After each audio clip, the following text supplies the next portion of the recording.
İzahlı test toplusu, isim mevzusu 20. hissə.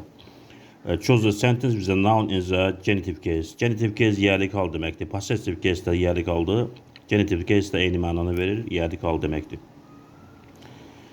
Yerlik halda olan cümləni seçmək lazımdır. Abandi baxaq. Diana spent her summer holidays in the village. Bu Diana has'in qısaldılmış formasıdır.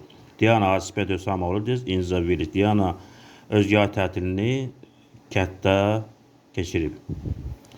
B bandında Diana's answer surprised us. Diana'nın cevabı bizi təəccübləndirdi. B bəndi doğru cavabdır. Ubursi bəndlər niyə səhvdir? Baxaq. Fred won silver skates. Bu Fred has'ın qısaldılmış formasıdır. Fred has won silver skates deməkdir. C bəndi də ona görə səhvdir. My son going to be a politician. Burada my son is going. İndiki devam edici zaman. My son is'in qısaldılmış formasıdır.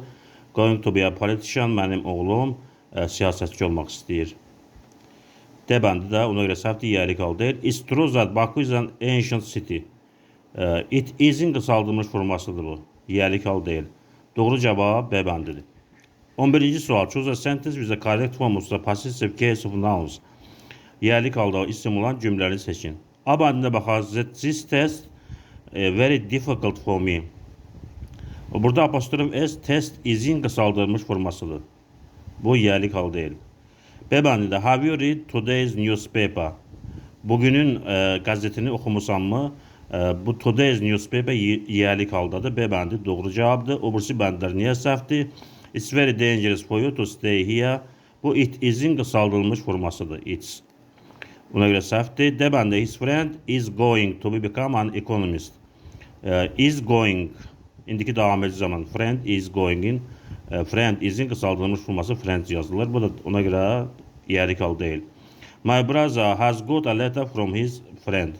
Burada brother apostrof s brother has'ın qısaldılmış formasıdır. Y bəndi ona görə səhvdir. Doğru cavab B bəndidir.